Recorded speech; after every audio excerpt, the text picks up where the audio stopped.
Fala galera, vamos lá, vamos começar essa revisão nossa aqui de físico-química e aí em cima dos exercícios a gente vai conversando aqui, fechando esses assuntos que mais aparecem para nós e eu já chamo a atenção aqui de vocês de alguns assuntos que são recorrentes. Claro que nós fizemos aqui durante todo o nosso estudo exercícios sobre desde cinética, equilíbrio, termoquímica e pilha, eletrólise, né? Conversamos sobre solução tampão, falamos de pH, falamos de pOH. Então nós trabalhamos todas essas questões aqui durante o nosso curso e eu tenho certeza que todos vocês fizeram aí a obrigação, sabe o que está fazendo e que vai arrasar aí nessa prova nossa nesse final de semana ou quem vai fazer no outro final de semana, né? Mas vamos lá, vamos conversar um pouco sobre cada um dos assuntos e aí pega aí o material, vocês têm o material com as 10 questões da parte de físico-química, eu vou fazer a leitura e a gente vai conversando. Qualquer dúvida coloca aí no chat, eu vou lendo e a gente vai respondendo aqui. Então a questão número 1, ela traz a seguinte característica. Para neutralizar 10 ml de uma solução de ácido clorídrico, foram gastos 14,5 ml de solução de hidróxido de sódio, 0,120 mol por litro, ou 0,12 mol por litro, né? Nessa titulação ácido-base foi utilizada a fenolftaleína como indicador do ponto final da reação. A fenolftaleína é incolor no meio ácido, mas se torna rosa na presença de base em excesso. Após o final da reação, percebe-se que a solução gradativamente fica incolor e à medida que a fenolftaleína reage com excesso de NaOH. Então, a análise aqui, a mistura aqui é de um ácido e uma base num processo de determinação de concentração chamado de titulação. Lembra da nossa última aula que esse processo ainda pode ser chamado de volumetria. Certo? Então, a determinação de volume, a partir do volume você determina uma quantidade e descobre a concentração de uma outra substância. Nesse experimento foi construído um gráfico que apresenta a concentração de fenolftaleína em função do tempo. Então nós temos aqui um gráfico que você tem a concentração de fenolftaleína diminuindo com o passar do tempo. E se você olha para um gráfico desse, cara, variação de concentração versus tempo, já fica esperto numa prova e já começa a pensar em cinética, em velocidade média de reação. Aqui, se você pega um gráfico desse, você pode pensar numa variação de concentração dividido pelo tempo.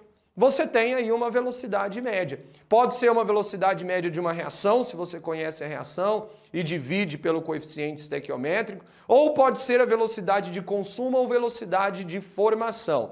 Nesse caso aqui, nós temos uma velocidade, nós podemos, na verdade, calcular uma velocidade de consumo. Com o passar do tempo, a concentração está diminuindo. Beleza, então vamos lá, vamos fazer aqui a questão. A letra A, ela é muito tranquila, né, cara? Essa reaçãozinha aí é mais batida do que tudo. O cara pede, escreva a equação da reação de neutralização e calcule a concentração em mol por litro da solução de HCl. Vamos lá, vamos lembrar disso aí. A reação é batida. Mas o tema titulação nunca é uma questão fácil em uma prova. A não ser que a questão seja, assinale a vidraria que é responsável, que a gente usa para fazer a titulação. Aí lembrar que é uma bureta e um Erlenmeyer, isso daí já é uma questão mais tranquila. Agora, fazer os cálculos de concentração, não. A reação aqui vai ser o HCl aquoso, mais o NaOH, isso é uma reação de um ácido mais uma base, formando sal, cara, NaCl mais água. O NaCl aqui é aquoso. Aquoso porque nós temos um sal solúvel, esse é o cloreto de sódio, a gente está cansado de saber as características desse sal. Esse é o sal de cozinha, a gente trabalha isso no dia a dia, então tá bem de boa isso aqui. O mais importante de tudo é que se nós estamos partindo de uma reação química, essa reação química ela deve estar balanceada, então você tem que verificar isso.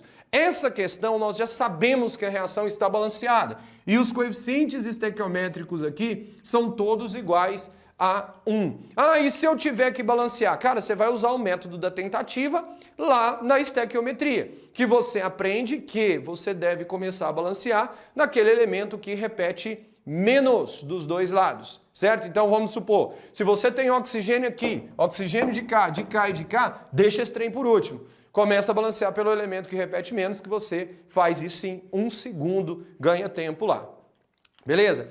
Agora vamos determinar essa concentração aí. Cara, você fez uma titulação que foram gastos 14,5 ml de uma solução de hidróxido de sódio 0,12 mol por litro. Então vamos ver o tanto de hidróxido de sódio que nós utilizamos. Você tem aqui 0,12 mol de NaOH para cada 1.000 ml da solução. Sim, 1.000 ml por litro, certo? Então, em 14,5 ml, que foi o volume gasto nessa titulação, nós vamos ter uma quantidade X de NaOH aqui. Quando você multiplica cruzado, você chega em um valor de X igual a 0,00174 mol de NaOH. Essa é a quantidade de base. Agora, presta atenção. Numa titulação, a quantidade de base que você joga na solução de ácido para que o processo aconteça é aquela quantidade para que todo o ácido que tem ali naquele volume analisado seja consumido. Agora, como que eu vou saber que tanto de ácido que tinha lá? Pela proporcionalidade que nós temos aqui. É 1 mol de NaOH para 1 mol de HCl. Ou seja, a quantidade de HCl que tinha lá é a mesma quantidade de NaOH em mol. E a quantidade que nós temos aqui, ó, já está em mol. Então eu sei, cara, que nos 10 ml analisado, ó, 10 ml analisados de HCl, de solução de HCl, nós temos 0,00174 mol de HCl.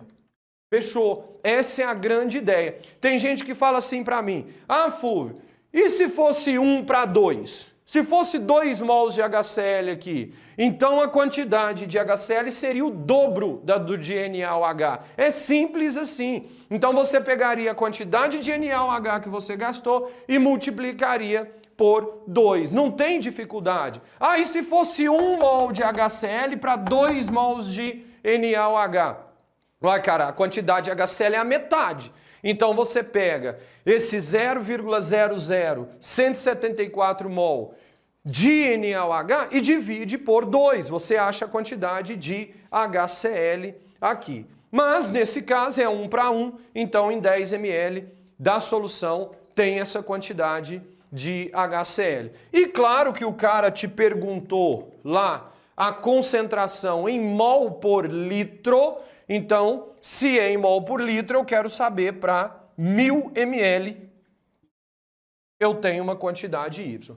Cara, simplifica esse negócio, ganha tempo para fazer conta, faça do jeito que você achar mais fácil, isso aqui é muito particular, agora é só matemática, dá para dividir tudo por 10, não é isso? 10 dividido por 10 é igual a 1 e 10.000 dividido por 10 é igual a 100. Multiplica cruzado, Y vai ser igual a 100 vezes 0,00174 e isso aqui vai dar 0,174 mol de HCl por litro. Essa é a concentração de HCl na solução final. Acabou. A letra A está respondida aqui. A primeira parte, que é a reação, e a segunda parte, que é a concentração de HCl. Beleza? Letra B. Calcule a velocidade média de decomposição da fenolftaleína durante o intervalo de 50 segundos iniciais da reação. Explique por que a velocidade da reação não é a mesma nos diferentes intervalos que nós temos aqui. Cara, eu vou apagar essa resposta aqui, beleza? Acompanharam aí ou não?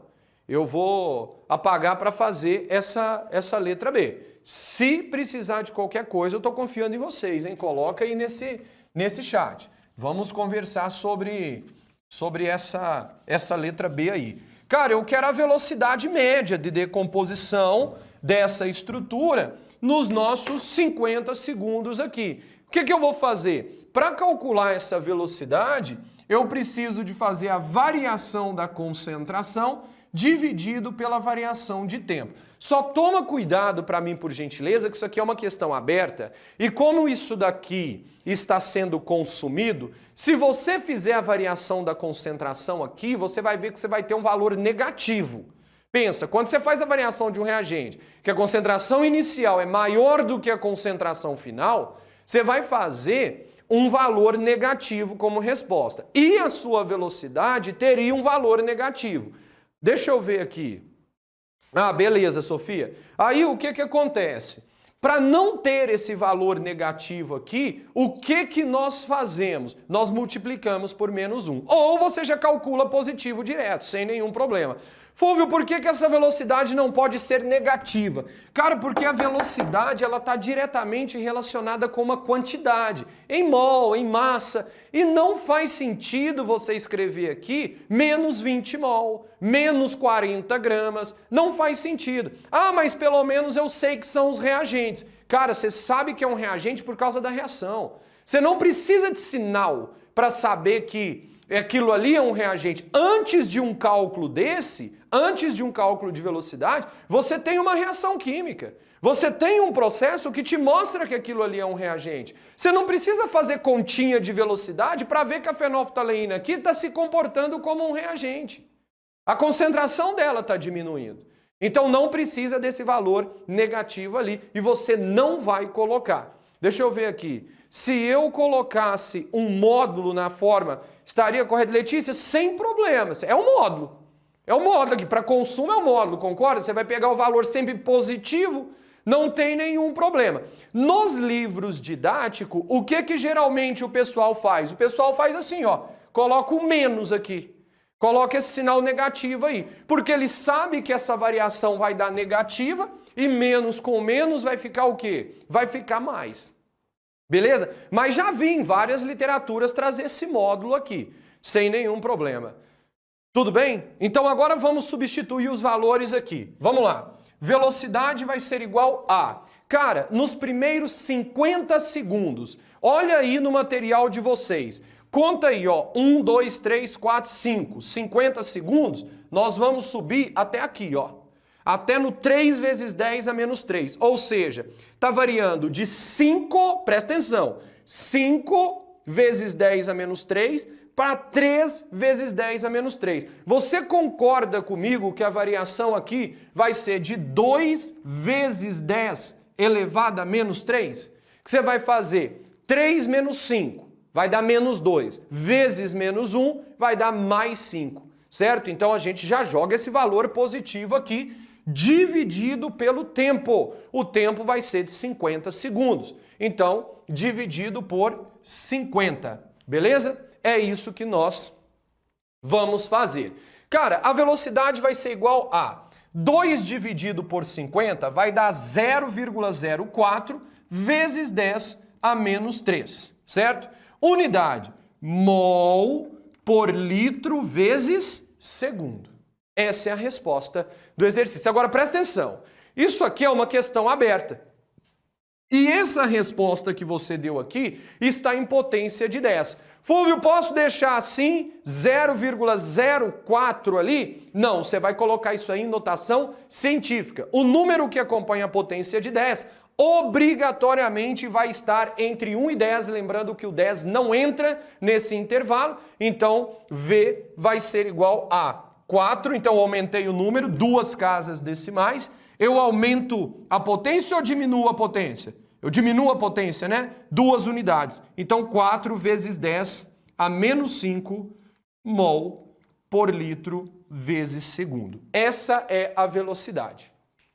Fechou? Essa é a velocidade.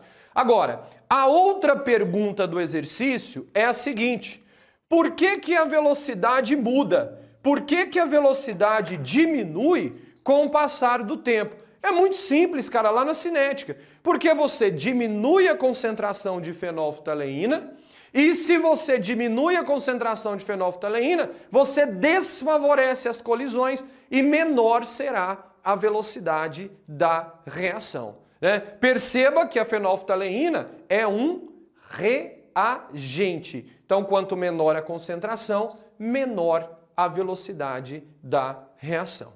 Então, essa seria a próxima resposta aqui, para a gente já pôr o pé lá na cinética falando de teoria da colisão. Beleza? Então é isso. Essas são as respostas dessa questão número 1. De boa? Vou fazer a questão número 2 agora. Atente-se aí que a gente vai vir com algumas informações legais aí desse exercício. Vou apagar aqui, hein? Vou apagar isso aqui.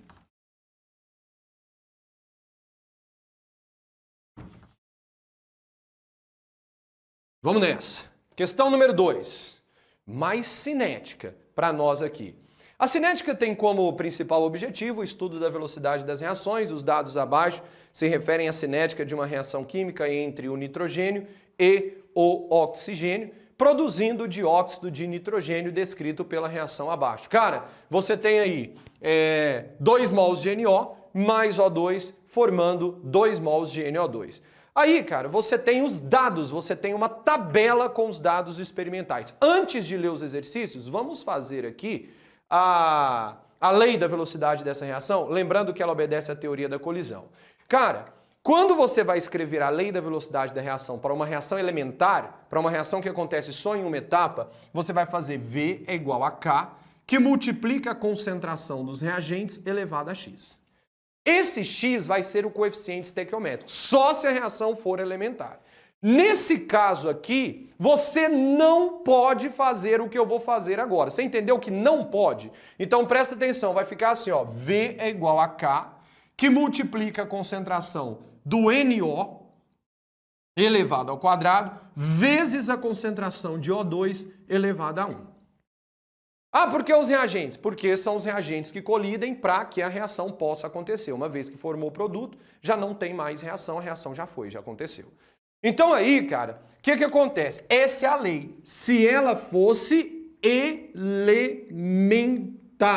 Mas só que esse exercício me deu uma tabela. Ele me deu uma tabela com os dados experimentais. E esse expoente tem que ser tirado dessa tabela e não dos coeficientes estequiométricos. Então agora eu vou fazer o certo. Como que nós vamos escrever a lei da velocidade para essa reação? Eu vou escrever assim, ó, V é igual a K, que multiplica a concentração de NO vezes a concentração de O2, elevada a X e elevada a Y. Esse X e Y nós vamos tirar dali. Você quer ver como?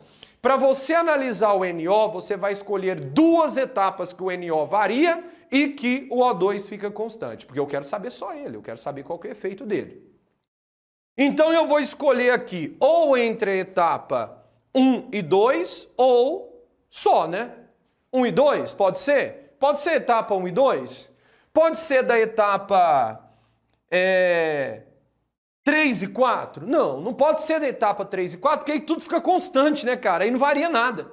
Aí não dá para fazer análise. Então eu vou pegar a etapa 1 e 2 para o NO. Cara, da etapa 1 para a etapa 2, a concentração do NO, ela dobra. Ela passa de 0,02 para 0,04. E a do O2 fica constante. Vai lá na velocidade e vê o que aconteceu. A velocidade ela foi aumentada 4 vezes. 4 vezes. De 1 vezes 10 a menos 4 para 4 vezes 10 a menos 4. A pergunta é, que expoente que eu elevo 2 para dar 4? Só isso a pergunta. E o 2 elevado ao quadrado é igual a 4. Então, meu expoente para o NO é igual a 2. Ah, Fulvio, mas bateu com um dos coeficientes estequiométricos da reação. Bateu. Mas eu concluí isso pelos dados da tabela e não dos coeficientes estequiométricos. Porque poderia não bater. E se não bater, você vai arriscar? Você vai errar o exercício? Não, você vai tirar da tabela. Agora vamos ver o O2. O que está acontecendo com o O2? Vou escolher 2 etapas que o O2 varia e que o NO fica constante. Agora, olha que interessante. Eu posso pegar, eu vou pôr assim, ó, 1, 2, 3, 4. Eu posso pegar a etapa 1 e 3. 1 e 3.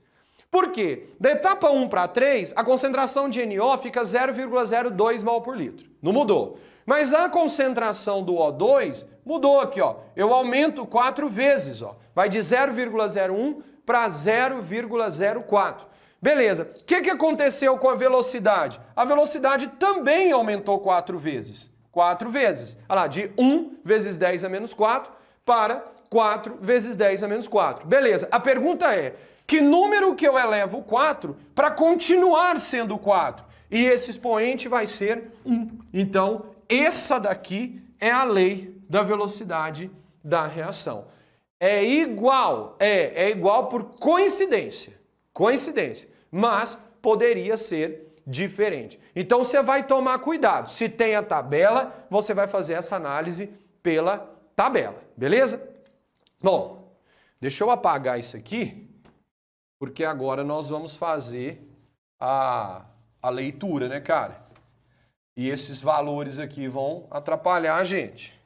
Então vamos lá, vamos fazer a leitura aqui. Analisando a tabela, podemos afirmar que, vamos nessa, a temperatura do último experimento é maior que 400 graus Celsius. Vamos lá, vamos ver. Vamos ver o que está acontecendo aqui. O que está acontecendo aqui? A temperatura no último experimento, o que vai acontecer? Vai ser maior do que 400 graus Celsius? Cara, vai ser maior. Sabe por que vai ser maior? Porque da terceira etapa para a quarta etapa, você não mudou nada nas concentrações do NO e do O2. Perceba aí, nada, não varia nada. Mas a velocidade aumenta. A velocidade aumenta. E qual que é um parâmetro que eu utilizo para aumentar a velocidade da reação? Eu aumento a temperatura. Então, cara, sim, a temperatura lá vai ser maior que 400 graus Celsius. Verdadeiro, a letra A. Então já tá certo, né, cara? Já vou marcar a letra A aí. Mas vamos discutir as outras alternativas? Vamos falar das outras aqui. A expressão da lei da velocidade é igual a V, igual a K, que multiplica a concentração de NO, vezes a concentração de O2. Falso, né? Tá NO ao quadrado. A ordem para o NO é igual a 2, então tá falso. A velocidade da reação independe da concentração do O2. Como assim, cara? Como independe da concentração do O2? Dá uma olhada lá, depende sim. A gente acabou de ver que se você mantém a concentração do NO constante e varia a concentração do O2, a velocidade muda. A velocidade foi alterada. Então depende sim da concentração de O2. Então tá falso a letra C. E fala que o valor da constante da velocidade é igual a 1 litro ao quadrado dividido por mol ao quadrado vezes segundo. Cara, presta atenção. Se você tivesse que testar isso daí, o que você ia fazer? O pessoal tem uma dificuldade na hora de fazer esses cálculos. A gente sabe que está errado. A gente já sabe que essa alternativa está falsa, né? Mas, cara, o que você faz? Você escolhe um. Escolhe um dos dados. Tem jeito. Você vai fazer um dos dados aqui. E vai substituir aqui, ó, do que você conhece. Vamos supor, a primeira etapa lá. Você vai fazer 1 vezes 10 a menos 4. Vai ser igual a K, que você quer calcular, que multiplica a concentração do NO, que vai ser 2 vezes 10 a menos 2 ao quadrado. Não é isso? É, porque 0,02 vai ser 2 vezes 10 a menos 2, elevado ao quadrado, vezes 1 vezes 10 a menos 2, que vai ser o 0,01. Fulvio, eu poderia ter pegado o dado da segunda etapa, da terceira etapa, da quarta etapa. Vai dar o mesmo resultado? Vai dar o mesmo resultado. Pega a etapa que você quiser.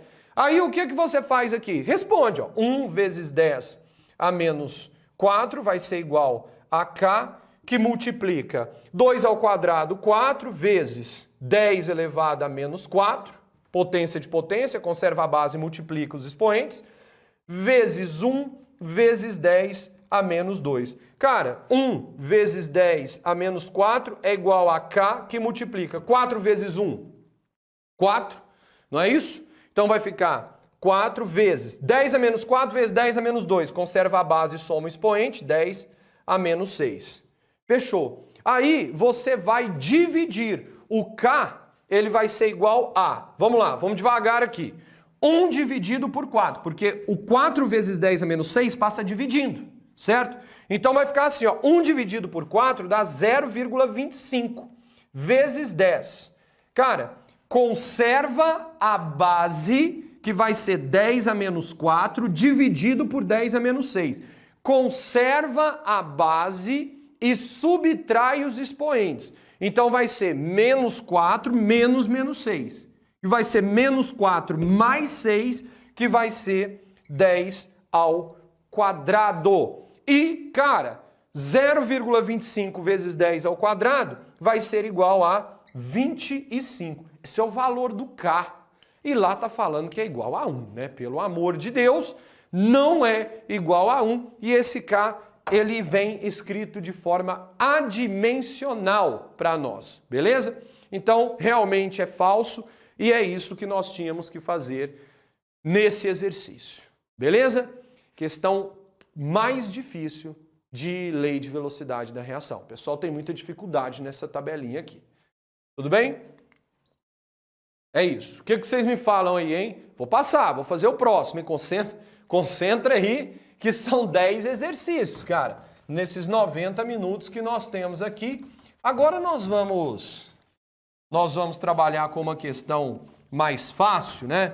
O pessoal tem mais facilidade na hora de trabalhar com esses gráficos termocinéticos aqui. Vamos lá, vamos conversar sobre ele. A gente sabe que a UFO ama catalisador. Vai cair? Não sei, eu não tenho bola de cristal para saber o que vai cair. Mas a gente sabe que cai demais, cinética cai bastante, né?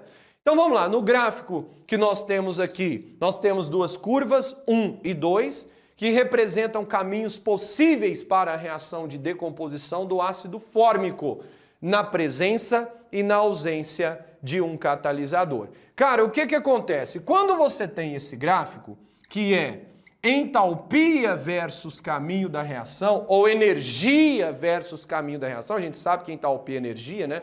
O que vai acontecer? Vai acontecer que nós temos alguns pontos chaves nesses gráficos. Nós temos aqui a energia de ativação, que é a energia mínima necessária para a reação acontecer, e nós temos aqui em cima o complexo ativado. Então aqui é a energia de ativação e nós temos lá em cima o complexo ativado. É o estado intermediário entre os reagentes e os produtos, em que as ligações estão enfraquecidas dos reagentes, prontas para ser quebradas e formar produto. Beleza? Aí o que acontece? Quando você coloca um catalisador, a gente muda uma história aqui. Acontece isso aqui, ó. Fúvio, o que mudou? Diminuiu a energia de ativação. É o que o catalisador faz. Ele diminui a energia de ativação e aumenta a velocidade da reação. É esse o objetivo de colocar um catalisador, lembrando que o catalisador ele não é consumido e ele também não é formado durante a catálise. Você pode ter autocatálise. Você pode ter o catalisador sendo formado durante o processo. Mas a partir do momento que ele começa a catalisar, não é porque ele está catalisando que ele vai ser consumido ou que ele vai ser formado. Então toma cuidado com isso. Beleza? Então é isso que nós temos aqui. E não esquece que esse gráfico dá para falar se a reação é endotérmica ou exotérmica. Nesse caso, a energia dos reagentes é menor do que a energia dos produtos, ou seja, entra energia no sistema. E aqui nós temos um processo endotérmico. Absorve energia na forma de calor. Então o ΔH aqui vai ser maior que zero. Toma cuidado com esse negócio aí. Beleza? Bom, nesse caso aqui nós temos dois gráficos. O gráfico 1 com essa energia de ativação grandona aqui. E o gráfico 2, mesmo acontecendo em etapas, todas as etapas com energia de ativação menor. Todas, as 3 etapas aí. Então, o gráfico 1 é sem catalisador e o gráfico 2 é com o catalisador. E aí nós vamos para as perguntas. Perguntas nada, né? Para as alternativas aí. Com base nesse diagrama, é correto afirmar que, letra A curva 1 refere-se à reação catalisada e a curva 2 refere-se à reação não catalisada. Isso é mais mentira do que tudo, né? Porque a curva 2 é a que tem menor energia, então é ela que está em a reação catalisada, é a reação catalisada. É a 1 que não tem catalisador. Então, tá falso esse negócio aí. A1 é a não catalisada e a A2 é a catalisada. B. A curva 2 corresponde ao caminho da reação mais lento. Como assim, cara? A curva 2 tem catalisador. Como mais lenta? Ela é mais rápida. Não é isso? O catalisador serve para acelerar a reação. Então a letra B não está legal, não. C. As energias dos complexos ativados formados nos dois caminhos de reação, essas energias são as mesmas? Como que são as mesmas? A gente acabou de ver que não são as mesmas. No caminho 1, a energia é maior do que no caminho 2. Então não está legal isso aqui não. D. A curva 2 corresponde ao caminho da reação mais rápida, apesar da reação acontecer em várias etapas? Sim, sim. Apesar que as etapas não têm nada a ver. As etapas não têm nada a ver. O que tem a ver é energia necessária. Se a energia é menor, a reação vai ser mais rápida. É mais fácil de acontecer. Beleza? Então, de fato, a resposta dessa questão vai ser a letra D de dado. Tudo bem? Só isso. Fácil, hein? Fácil demais. Uma questãozinha aí que a UFO adora cobrar de nós. Beleza? Bom, e agora vamos para a questão número 4. Vamos ver de qual que é isso daqui. A questão número 4, ela já muda um pouco a roupagem do nosso assunto. Aqui a gente já vai falar um pouco de eletrólise, vamos lembrar disso aí. Até porque a UFO tirou os aspectos quantitativos, né? Aquela parte que a gente abomina, mas cuidado, porque tirou da prova de química e vocês estudam eletricidade no 3º ano. Então, aquela formulazinha Q, que a carga é igual a I vezes T, que é a corrente vezes o tempo, que você trabalha a carga em coulomb, corrente em ampere e o tempo em segundo. As questões de Faraday, de falar que 1 mol de elétron é igual a 96.500 coulombs. A carga de um elétron, na química, pessoal, tirou isso daí.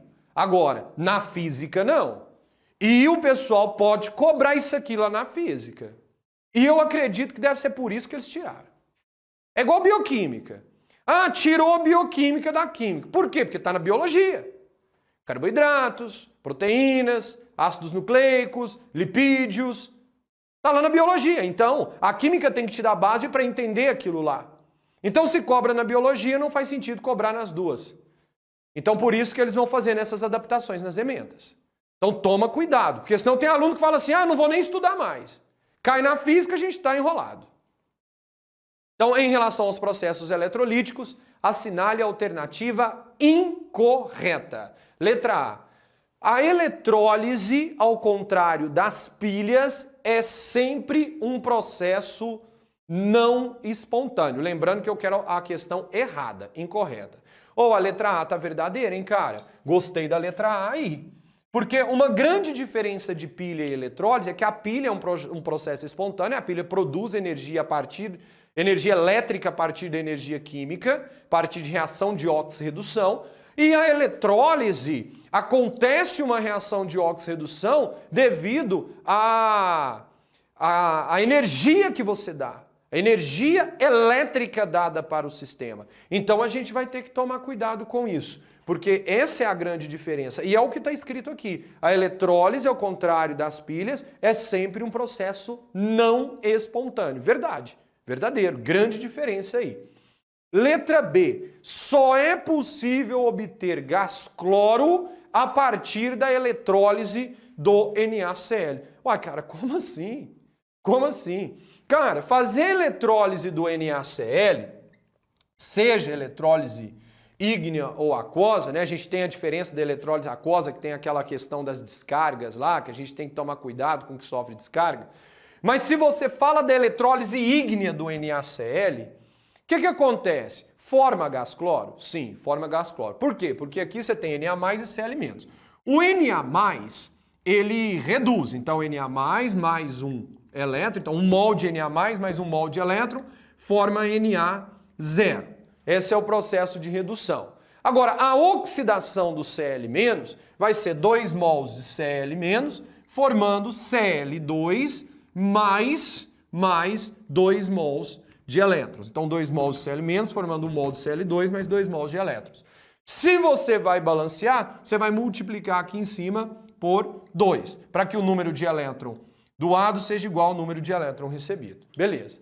Agora, o único sal que tem o Cl- é o cloreto de sódio? Será que não é possível fazer uma outra eletrólise ígnea e que dá origem ao Cl2? Que não seja o NaCl? Isso está mentiroso. Isso é falso. Sabe por quê? Eu podia fazer o cloreto de potássio aqui, ó, o KCl. Eu posso fazer eletrólise de um cloreto de cálcio, de um CaCl2, ou de qualquer outro cloreto que nós trabalhamos, a eletrólise ígnea. Então, por isso que essa letra B, ela está falsa, ela é mentirosa. Ela é mentirosa. Então, não é só da eletrólise ígnea do NaCl. Toma cuidado disso aqui para mim, por gentileza. C. A quantidade de produtos obtidos pela eletrólise depende do tempo e da corrente aplicadas no processo. Sim, sim. Sabe por quê? Porque uma eletrólise não é um processo que necessita de energia para acontecer. E quando a gente trabalha com energia, isso não é diretamente proporcional à carga do sistema. E aí o que acontece? Quando ele fala que a quantidade de produto obtido está relacionado ao tempo e à corrente elétrica, lembra lá da física?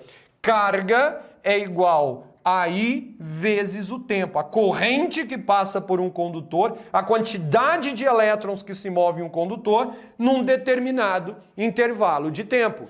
Então, sim, é verdade. A quantidade de produto, quanto maior a carga, maior a quantidade de produto que vai ser formado. Beleza? Então, a C, tudo certo. Para se reduzir 1 mol de prata, é necessário 1 mol de elétron? Gente, quando você vai reduzir um metal, o objetivo é formar o metal zero. É neutralizar o metal para que a ligação metálica possa acontecer. Então, é o seguinte, se você tem o Ag+, prata mais um elétron aqui, você forma o Ag0. Mas só que como isso é prático, a gente lê em mol. 1 mol de prata mais 1 mol de elétron forma 1 mol de Ag0. É sempre assim. Ô Fulvio, se fosse o ouro 3+, como é que seria? A quantidade de elétrons para você neutralizar as 3 cargas ali. Então você teria isso aqui, ó, Au3+, mais 1 mol de Au3+, mais 3 mols de elétrons, formando Au0. Você gastaria 3 mols de elétrons. Ah, Fulvio, se fosse o ferro 2+. Se fosse o ferro 2+, seriam 2 mols de elétrons, porque aí seria ferro 2+, mais 2 mols de elétrons, formando 1 mol de ferro 0, né? Partindo de 1 mol de ferro 2+. Então, D é verdadeiro e fechou, de fato, a alternativa falsa para nós aí é a letra B de bola. Ou não esquece de eletrólise, não, o pessoal adora cobrar isso de vocês. E do mesmo jeito que é importante a gente trazer os aspectos básicos aí, lembrar, chamar a atenção de vocês para a eletrólise, a gente não pode deixar de falar da pilha, né, cara? Então a pilha já é o contrário, a gente já produz energia a partir de um processo de oxirredução. Não esquece lá, cara, que você tem na pilha o polo positivo sendo cátodo e sofre redução. O polo negativo é o ânodo e sofre oxidação. Na eletrólise só inverte o sinal do polo, só o sinal. O cátodo continua reduzindo, mas agora ele é negativo. O ânodo continua oxidando, mas agora ele é positivo, para manter o fluxo de elétrons. Até porque a gente precisa de uma pilha para a eletrólise acontecer. Mas na pilha, polo positivo é o cátodo e sofre redução, e o polo negativo é o ânodo e sofre oxidação. Mais uma vez, não esquece disso. No cátodo, que reduz, a placa aumenta o tamanho, e no ânodo, que é o que oxida, a placa diminui, a placa é corroída. Oxidação é a ideia de corrosão, de degradação do metal. Cuidado com a ponte salina. Para que serve uma ponte salina? A ponte salina é fonte de íons para equilibrar as cargas nas soluções, para que a pilha funcione por mais tempo. É um problema de Volta antigamente. Volta fez uma pilha de zinco e cobre que o negócio não funcionou, cara. Não funcionou. Aí veio Daniel e resolve o problema. Como é que Daniel resolveu o problema? Colocou uma ponte salina, porque a pilha de volta funcionava e parava rapidinho. Imagina, você comprar uma pilha que funciona 2 segundos, ela para de funcionar.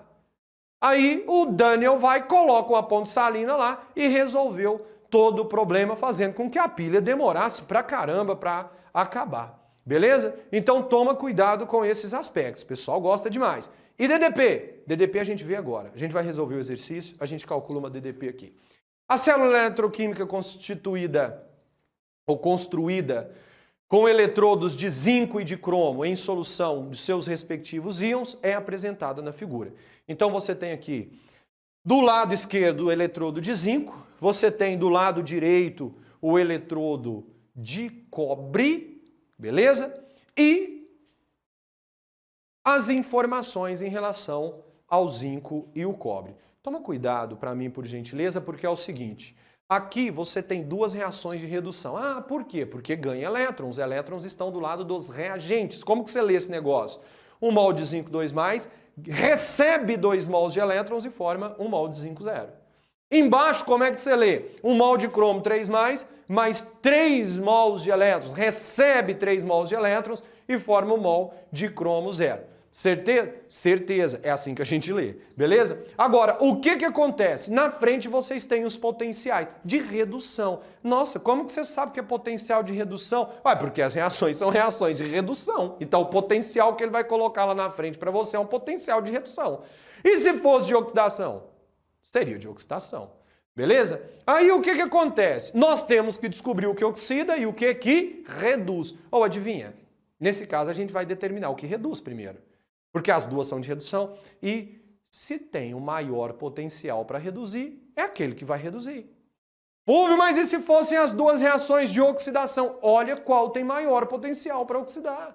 Maior potencial, então. O que tem maior potencial para oxidar, oxida. Não muda nada, não muda nada. Mas geralmente a gente utiliza o de redução. Então vamos nessa, eu vou olhar aqui, ó. O potencial de redução do zinco é igual a menos 0,76 volt. E a do cromo é igual a menos 0,74 volt. Quem tem maior potencial para reduzir? É o cromo. Nossa, porque é negativo, né? Então, numericamente menor, mas no final o valor é maior. Não é isso? É negativo. Então, nessa pilha, o crômio 3+, reduz, e o zinco oxida. Fechou. Fechou. Acabei de descobrir o que reduz e o que oxida. Acabou. Vamos ler as alternativas agora? Vamos ver como é que vai ser? Sobre essa célula eletroquímica foram feitas as seguintes afirmações.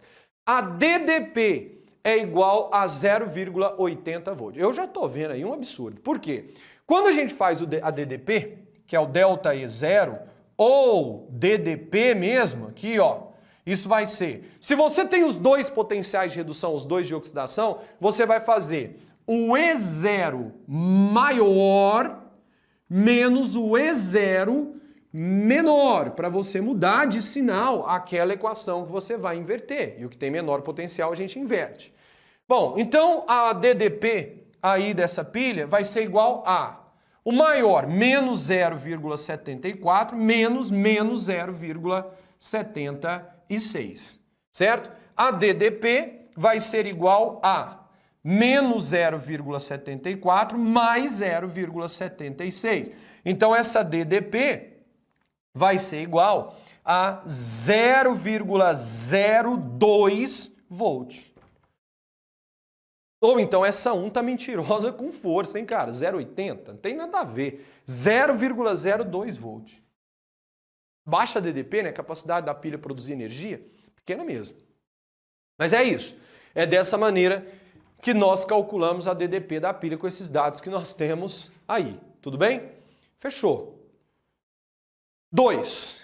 O eletrodo de zinco é o polo positivo da bateria? Ué, vamos ver. O polo positivo é o cátodo e sofre redução. O que está acontecendo com o zinco?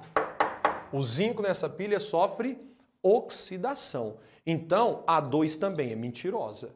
o eletrodo de zinco é o polo negativo dessa bateria, não tem nada de positivo. 3.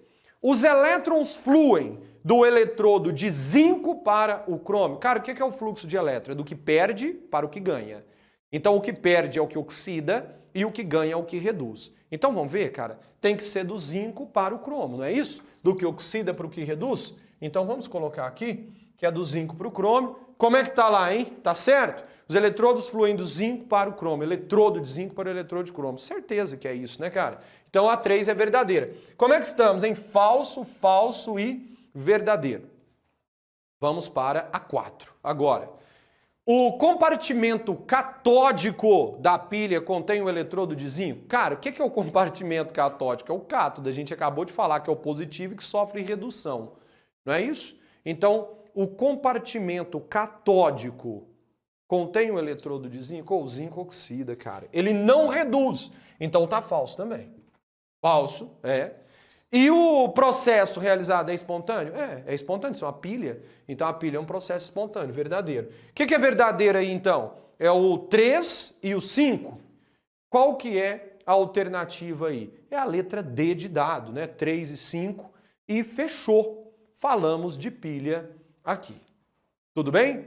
Só isso. Cara, falou de equação global da pilha. Você inverte o zinco, que oxida, né? Balanceia os elétrons, corta os elétrons e escreve tudo numa linha só. Você escreve a equação global dessa pilha. Beleza? Traumático ou não, hein? Cuidado. Pilha é outra aposta, né? Legal aqui para nós. Porque dentro de pilha a gente consegue cobrar de vocês química geral e fisicoquímica, né? Porque aí a pilha é trabalhada dentro da fisicoquímica. Então, esperta aí em relação a isso. Tudo bem? Vou fazer o próximo exercício aqui. Vamos lá. Questão número 6. Essa questão 6 aqui é para falar do metal de sacrifício. A gente tem que falar. Se eu escolhi trazer eletroquímica para cá, claro que a gente tem que falar de metal de sacrifício. Concorda comigo? Então vamos nessa, vamos conversar aqui, ó. Os objetos metálicos de ferro, como por exemplo o tanque de gasolina, localizado abaixo da terra, podem ser protegidos da corrosão, ligando-se o objeto metálico em um bloco de outro metal que oxida mais facilmente que o ferro, como ilustra a figura e as semi-reações a seguir. Então você tem aqui o exemplo disso, você tem aí o posto de gasolina, você tem a terra, você tem o tanque de ferro e você tem um metal ali conectado nesse tanque de ferro. Cara, o objetivo é proteger mesmo, porque você imagina um processo de degradação nessa estrutura metálica aí de ferro e aí o problema que vai ser, vai vazar gasolina e aqui está falando de quase uma bomba de ouro, né? Porque imagina, com esse preço da gasolina, imagina um tanque desse vazando. Nossa Senhora, o cara desanima da vida. Então, o que acontece? O objetivo é proteger esse tanque, colocando em contato com esse metal ferro, um metal de sacrifício. E o próprio nome, cara, já diz. O que é o metal de sacrifício? É aquele que oxida no lugar do outro, que degrada no lugar do outro. E aí, como que eu sei qual que é aquele que degrada no lugar do outro? Tem que ter o maior potencial de oxidação ou o menor potencial de redução. Simples assim. Aí você tem uma tabela aqui. Você tem uma tabela que te dá ferro 2+, magnésio 2+, alumínio 2+, estanho 2+, e chumbo 2+. Mas só que todas as reações desse exercício são reações de redução. E, de novo, para eu analisar o metal de sacrifício, eu tenho que ver de forma contrária. Eu tenho que ver de oxidação. Mas enxergar isso daqui como oxidação é muito fácil. É só você inverter os sinais. Sim, potencial de oxidação do ferro, mais 0,44 volts. Do magnésio, mais 2,37 volts. Do alumínio, mais 1,66. E aí você põe tudo positivo aí. Beleza? Então, vamos lá, né, cara? Vamos ler aqui. Qual que é o melhor metal para proteger o ferro? Quem arrisca aí, hein? Alguém arrisca aí? Qual que é o melhor metal para proteger o ferro nesse caso? Coloca aí no chat, ó. Só eu fico falando esse tanto de trem aqui, hein? Olha lá, o Gabriel já colocou, a Ana Laura também, a Verônica também, a Letícia também, o magnésio, né?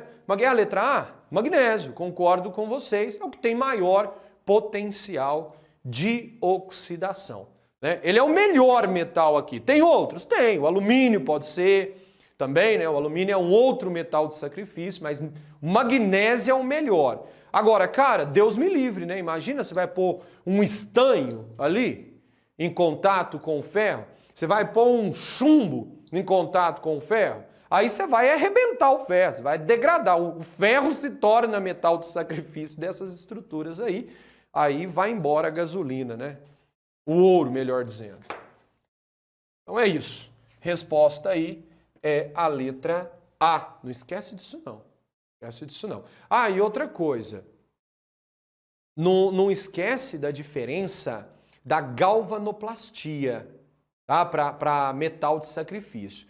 Metal de sacrifício, você vai colocar um metal lá que vai ser corroído. Na galvanoplastia, você vai fazer um processo de eletrólise. No metal de sacrifício pode ser eletrolítico também? Pode, dependendo do jeito que você... Se você quiser depositar esse metal por eletrólise, não tem problema. Agora, quando você fala de galvanoplastia, você pega uma peça. Então, vamos supor, você pega uma peça de ferro.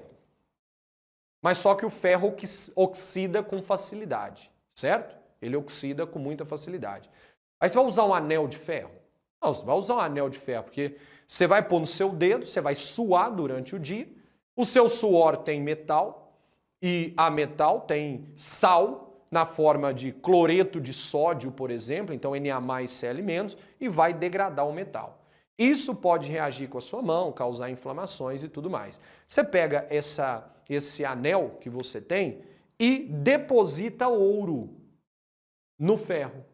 Como? Por uma eletrólise. Você pega o anel, mergulha numa solução de cloreto de ouro, por exemplo, aplica uma diferença de potencial, reduz o ouro e o ouro recobre o anel. Você tem uma estrutura foliada a ouro. Então você tem uma pequena película de ouro. Se essa película for de qualidade e revestir todo o ferro, você vai usar esse anel numa boa, que você não vai ter mais processo de oxidação. Ah, mas eu comprei uma semijoia aqui que é uma porcaria, ela é foliada a ouro e empretejou tudo. É porque o processo de galvanoplastia não foi bem feito. Então ficou poros, ficou microporos ali, acaba que o suor entra nesses microporos, entra em contato com o metal de menor qualidade, de menor estabilidade e acaba corroendo, acaba degradando a estrutura. Então, quando a gente pensa em galvanoplastia, pensa comigo, o ouro é metal de sacrifício nesse caso? Claro que não. O ouro não é metal de sacrifício, porque você pensa, o ouro, na verdade, ele reduz com muita facilidade em comparação com o ferro. Se você pegar o ferro e pôr em contato com o ouro, é o ferro que vai oxidar. Então, na verdade, o ouro é um metal que protege o ferro. Mas protege de que jeito? Porque ele vai isolar o ferro do ambiente que tem substância que vai causar oxidação do ferro. Então é diferente. Você tem que tomar cuidado com essas questões aí. Porque tem gente que acha, galvanoplastia, falou de galvanoplastia, tem que ser metal de sacrifício. Não, às vezes você vai recobrir o metal com outro metal mais resistente, isolando esse metal de um ambiente que vai gerar oxidação. Beleza? Cuidado com isso. Fique esperto aí. Ótimo. Fechou? Agora nós vamos para a questão número 7. Vamos ler aqui e vamos tentar fazer, né? Quando um atleta pratica exercícios físicos vigorosos, o oxigênio disponível na corrente sanguínea é rapidamente consumido, levando o seu metabolismo a trabalhar em condições anaeróbicas. Nessas condições, o processo de geração de energia para a contração dos músculos envolve a quebra de glicose produzindo ácido lático. E a cãibra, hein? Nossa Senhora! Ácido lático. Então você tem o C6H12O6 formando o C3H6O3, provocando a chamada fadiga muscular. Beleza.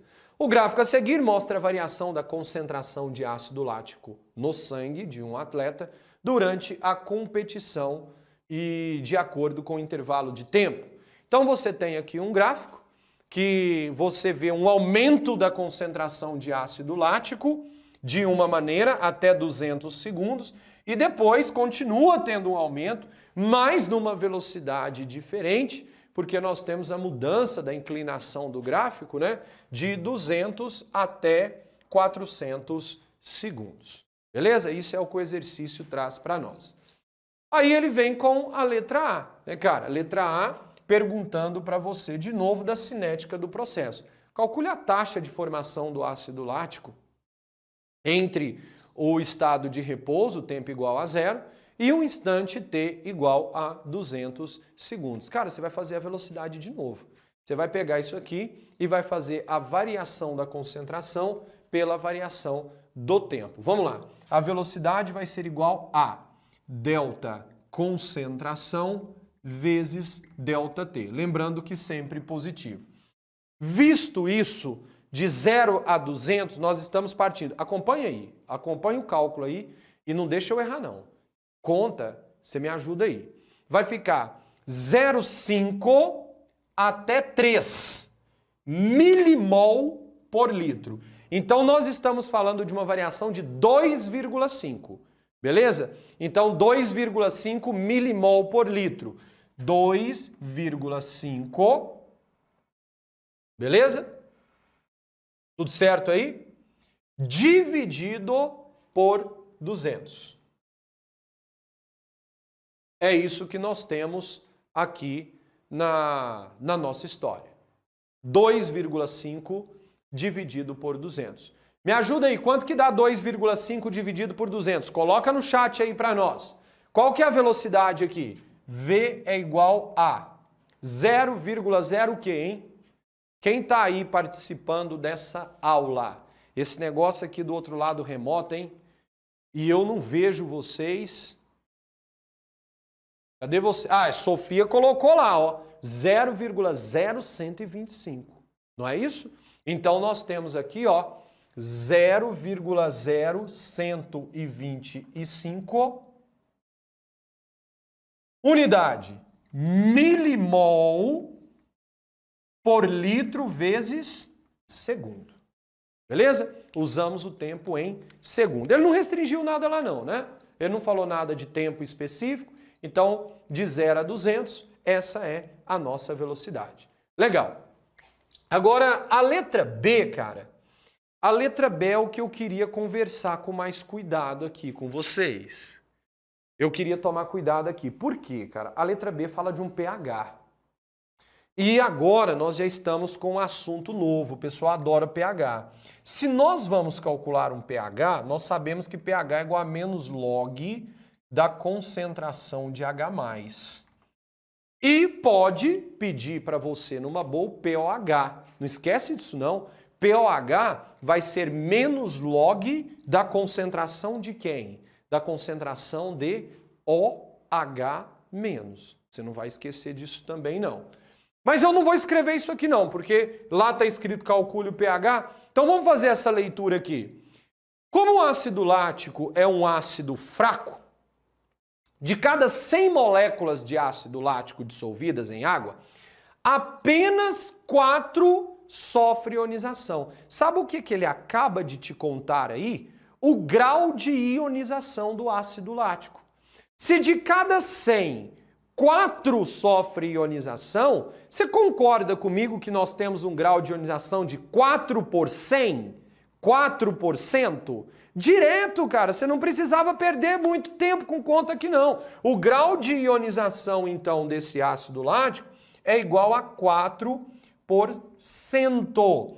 Cara, e o ácido lático é um ácido orgânico que você estuda na química orgânica e que você estuda também na bioquímica. Porque na bioquímica você trabalha os processos aeróbicos e os processos anaeróbicos. Então lá quando você vê a formação do ácido lático, cara, você vê a fórmula do ácido lático. Apesar do cara ter colocado aqui para nós um C3H6O3. Agora, uma grande característica do ácido lático é que ele só tem um hidrogênio ionizável na sua estrutura.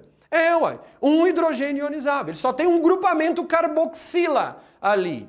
Então, o que isso vai refletir no nosso exercício? Presta atenção.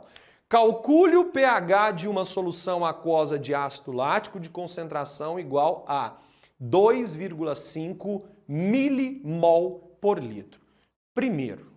Primeiro, se você vai calcular um pH utilizando essa fórmula, você tem que fazer menos log da concentração de H+, e essa concentração de H+, obrigatoriamente deve estar em mol por litro. Mas ali está em milimol. Então tira desse milimol. O mili é uma ordem que você já conhece desde a física, lá no primeiro ano do ensino médio, quando você começa a estudar física. E quando eu trabalho com milimol, eu estou falando de 10 a menos 3 mol. Então, cara, na verdade, a concentração de ácido lático que nós temos aqui, o lático quase não saiu, hein? A concentração de ácido lático que nós temos aqui em mol por litro, sabe qual vai ser? Vai ser 2,5 vezes 10 a menos 3 mol por litro. Viu aí? É isso aí, ó. 2,5 vezes 10 a menos 3. E mais, desses 2,5 vezes 10 elevado a menos 3, que tanto que forma H+? Só 4%. Ou seja, a concentração de H+, que a gente vai ter aqui, vai ser 4% de 2,5 vezes 10 elevado a menos 3 mol por litro. Como que eu faço 4% de 2,5 vezes 10 elevado a menos 3? Vamos lá? Pensa comigo aí, me ajuda aí. Vai ser 4 vezes 2,5 são 10, beleza? Dividido por 100 dá 0,1. Você concorda comigo aí? Eu tô certo, não tô? 4% de 2,5 vezes 10 a menos 3. Então eu vou pegar 4 vezes 2,5, 5. E 4 vezes 2,5 igual a 5. Que merda é essa, né? Vai ser 10. 10 dividido por 100 é igual a 0,1. Então a minha resposta aqui vai ser a concentração de H+, vai ser 0,1 vezes 10 a menos 3 mol por litro. Mas não tá legal ainda não. Coloque isso aqui em notação científica. Isso aqui em notação científica vai ser concentração de H+ é igual a 1 vezes 10 a menos 4 mol por litro. Agora sim, a gente consegue calcular a concentração de H+. Vamos lá, vamos calcular a concentração aqui. A concentração de H+, que a gente consegue calcular, é o pH, né, que a gente consegue calcular. Eu vou parar, hein?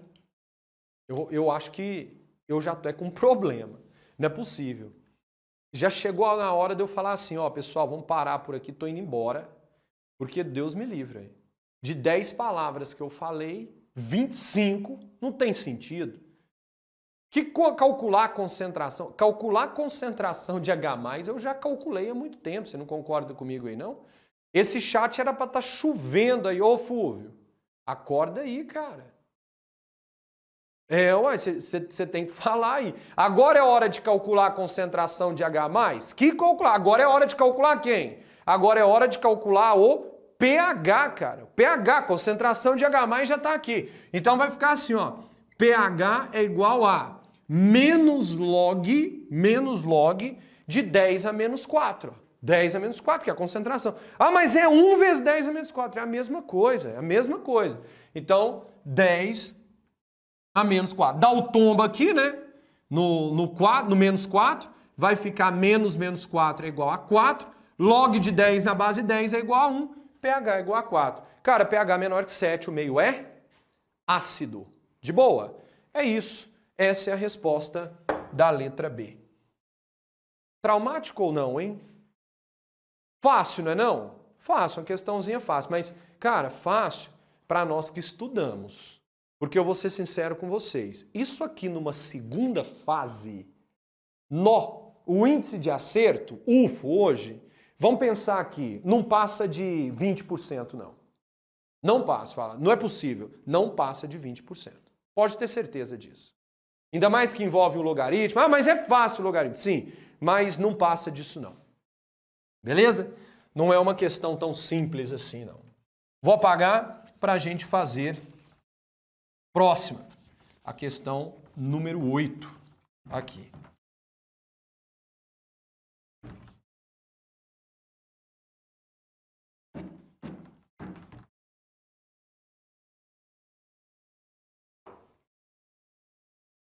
Vou ler, hein?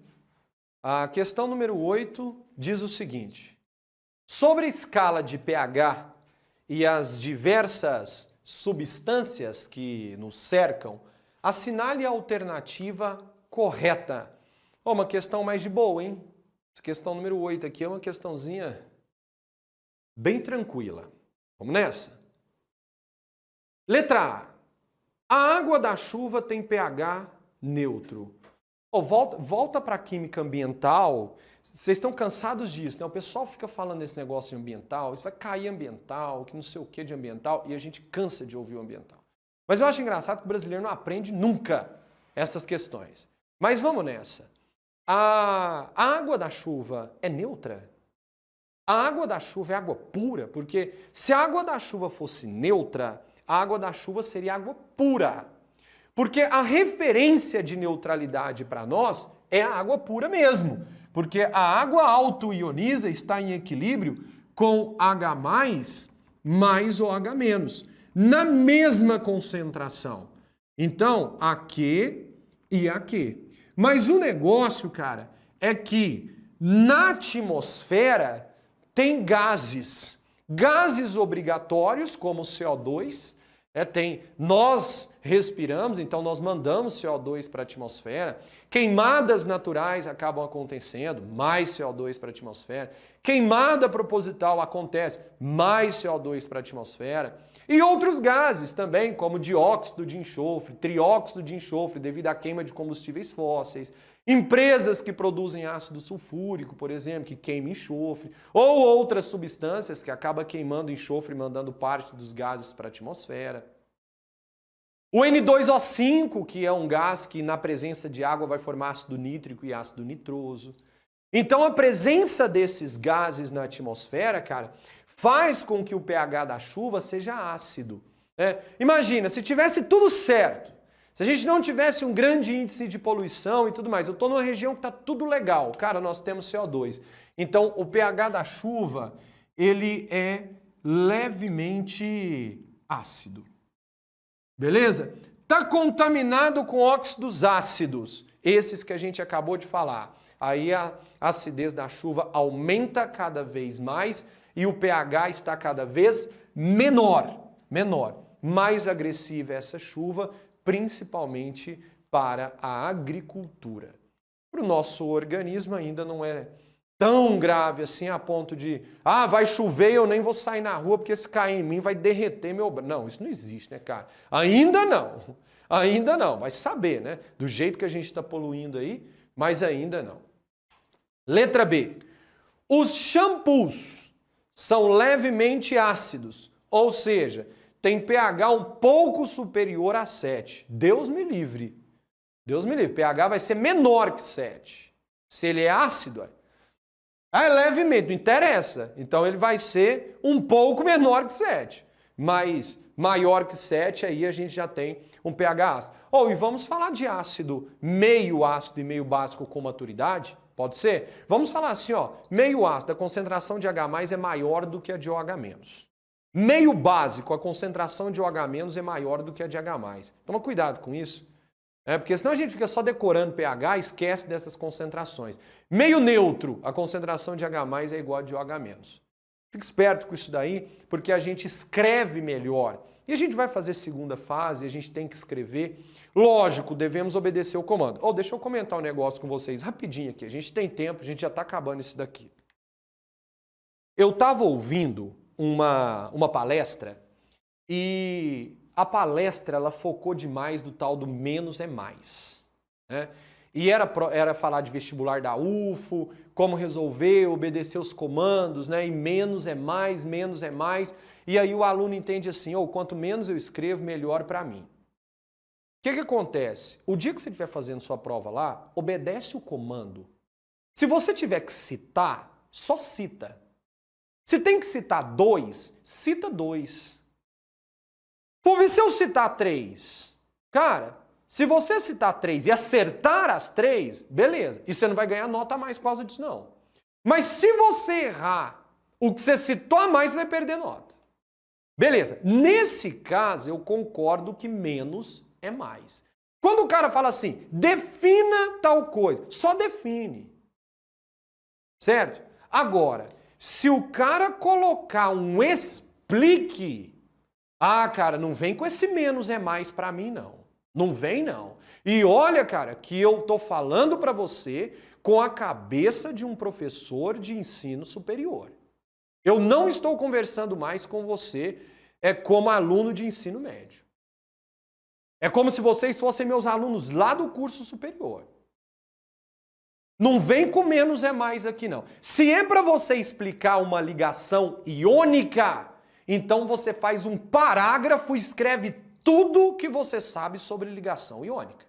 Não vem resumir história, não, porque senão o seu concorrente que explica completamente, ele vai tirar mais nota que você. E se você está fazendo um curso concorrido, muito possivelmente você está fora. Fique esperto em relação a isso. Explique pH menor que 7. Sabe o que é a explicação do pessoal? pH menor que 7 é ácido. E o que você explicou? Você não explicou nada. pH menor que 7 é ácido. Para calcular o pH, você faz menos log da concentração de H+. No meio ácido, a concentração de H+ é maior do que a concentração de OH-. Você faz isso adicionando um ácido no meio. Não só um ácido, mas um sal que tem caráter ácido. Ou você faz isso adicionando um óxido ácido, que em água vira ácido, por exemplo. Você está explicando um pH ácido. Explique. E o explique exige demais de nós. Então, cuidado com esse tipo de questão. Cuidado com tal de menos é mais. Faça o que o cara te manda. Mas, no explique, explique da maneira mais completa que você conseguir. Cuidado com isso. Você tem que passar, cara. Você tem que passar. Beleza. Letra C. A água do mar apresenta pH inferior a 7, em parte devido à decomposição da carapaça de animal, como as conchas, ou carapaças, aí está no plural, né? Carapaças de animais como conchas. Ou pH inferior a 7, pH ácido. Não, para com isso. A gente está falando de carbonatos, cara.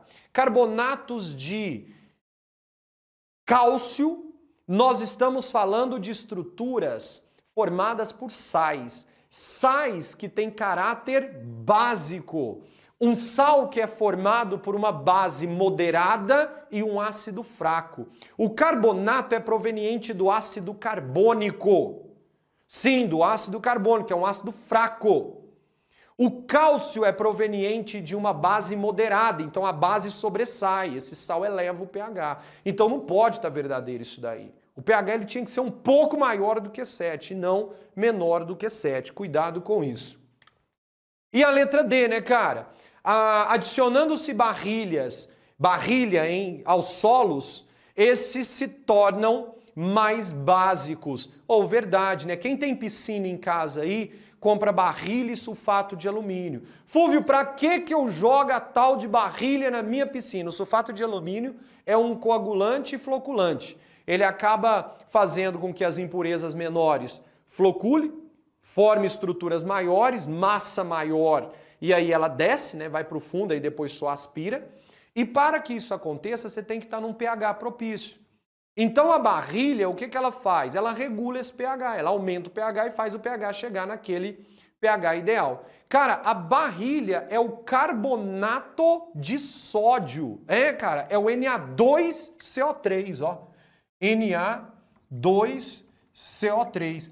É um sal formado por um ácido fraco e uma base forte. O ácido é o ácido carbônico, de novo, H2CO3, beleza? E a base aqui é o NaOH, é a famosa soda cáustica. Então, quando você põe esse sal com caráter básico na água, o que acontece? Eleva o pH. E no solo? Também, porque o solo está úmido, né? E aí isso vai fazer parte da solução do solo, vai estar em água, vai acabar elevando o pH. É feito demais porque o solo muito ácido acaba disponibilizando alumínio, que é fitotóxico, principalmente o solo do cerrado, que é rico em alumínio. Beleza? Então a letra D é verdadeira, é isso mesmo que acontece aqui. Traumático ou não, hein? Fácil, questãozinha tranquila aí. Vamos para a questão número 9 e terminar depois aqui com a questão número 10. Questão nova, questãozinha de equilíbrio químico, uma questão aberta, vamos nessa?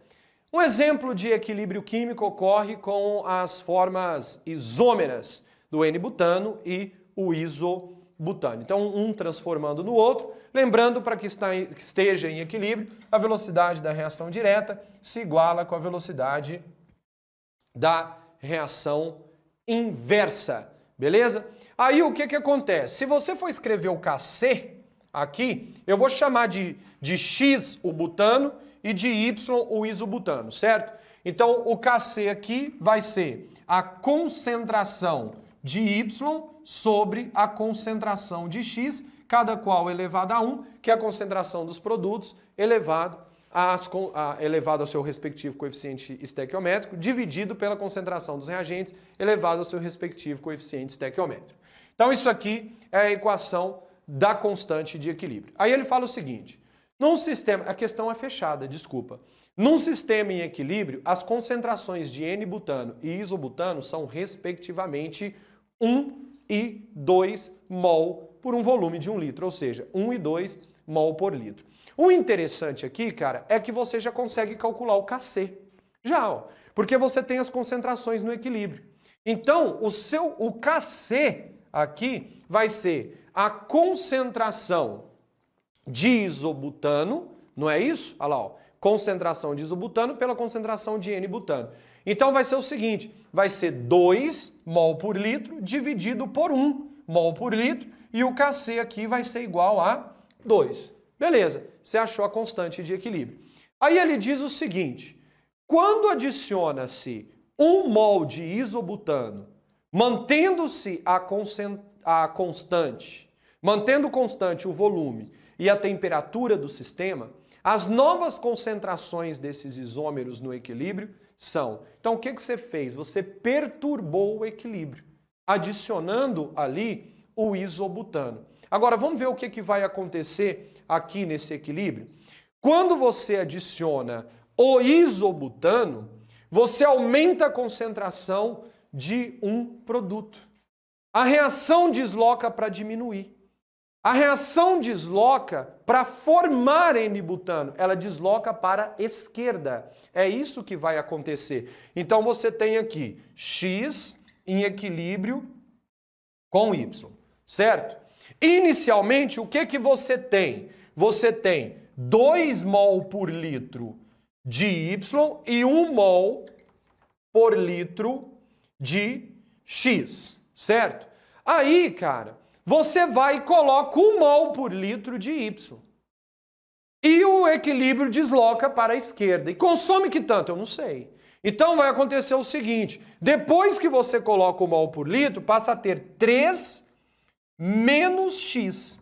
Ou seja, 3 mol por litro, que é o mais 1 mol que você colocou, menos X, que é o que consome porque o equilíbrio foi deslocado para à esquerda.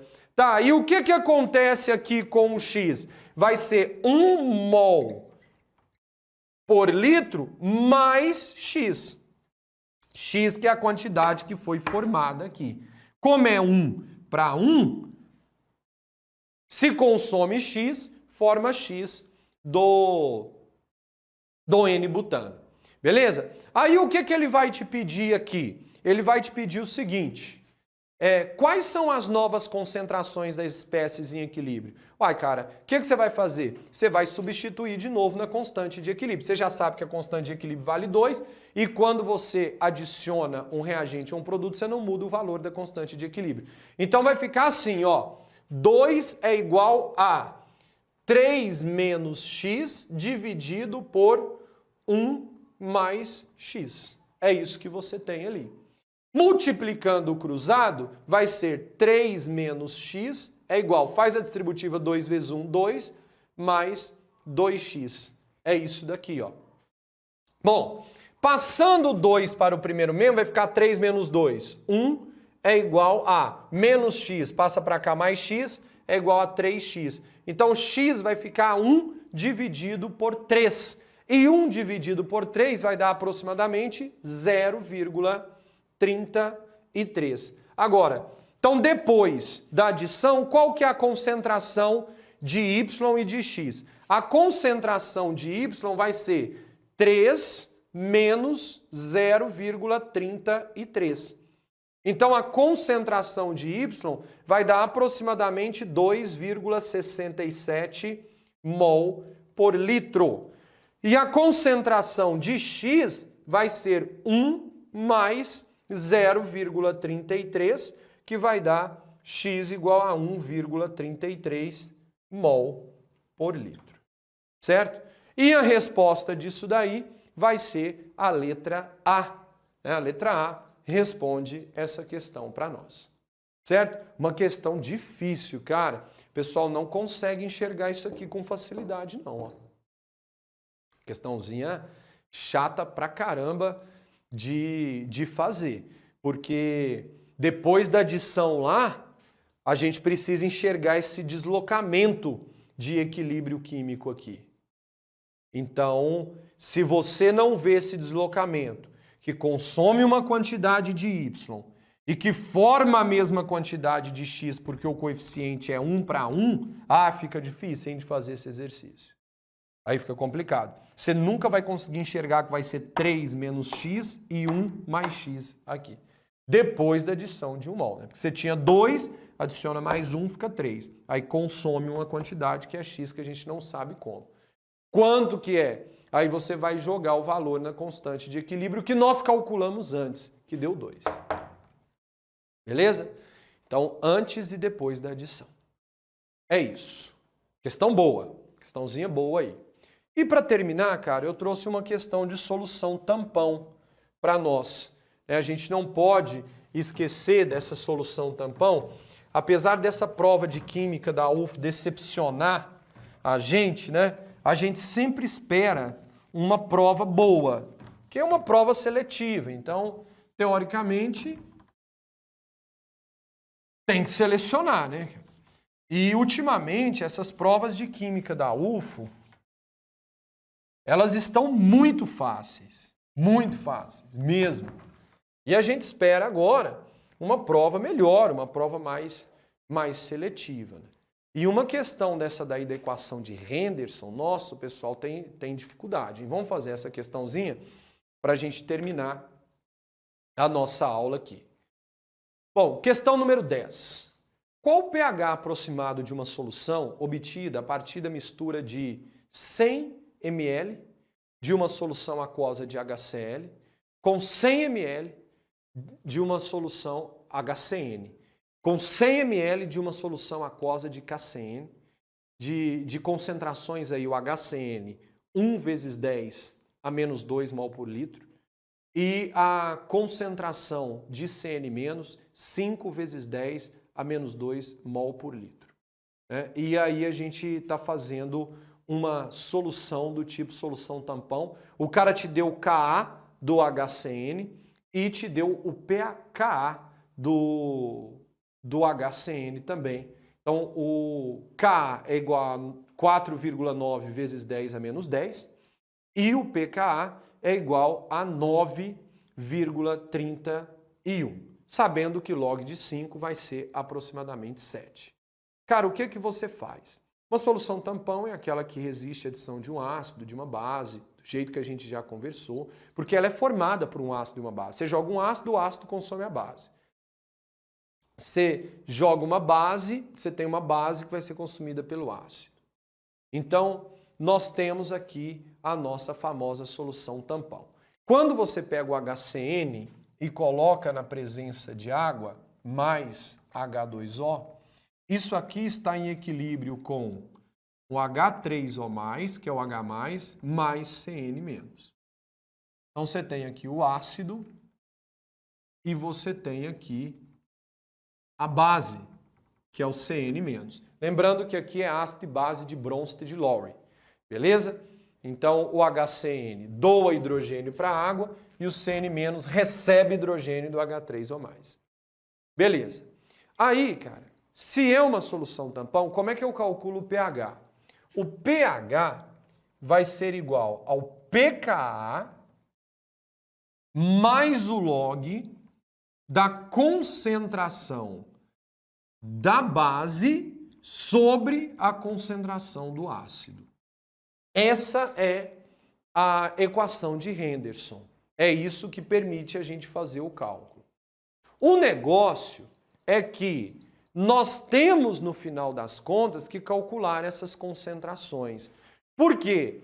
Porque para o HCl e para o CN-, nós temos a mistura de 100 ml de HCN com 100 ml de KCN. Ou seja, no final das contas, nós temos 200 ml de solução aqui. 200 ml. E nesses 200 ml, nós temos uma quantidade de HCN e uma quantidade de CN-. E nós temos que calcular essa concentração em mol por litro primeiro. Como que eu faço isso? Eu vou fazer o seguinte, eu tenho 1 vezes 10 a menos 2 mol de HCN para cada 1000 ml.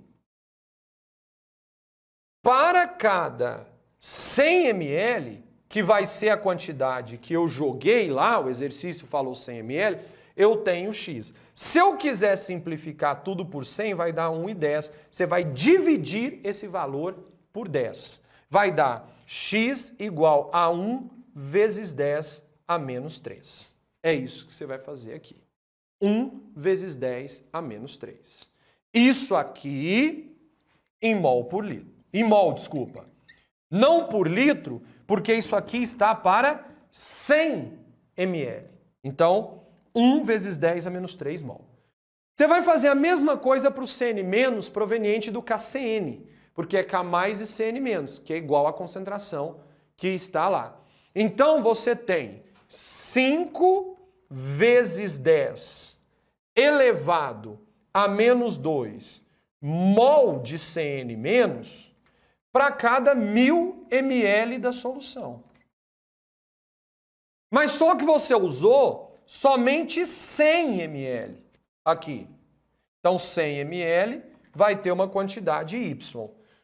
Quando você simplifica 100 por 100, que dá 1, e 1000 por 100, que são 10, Y vai ser 5 vezes 10 a menos 2 dividido por 10, que vai dar 5 vezes 10 a menos 3 mol. Certo? Bom, se é por litro, porque é concentração naquela lá, ó, concentração da base sobre o ácido, nós temos que trabalhar isso aqui não para 100 ml, nem para 200 ml, mas por litro. Agora, pelo amor de Deus, escuta o que eu vou te falar aqui. O que eu faço agora? No final das contas, você tem isso daqui para cada 200 ml.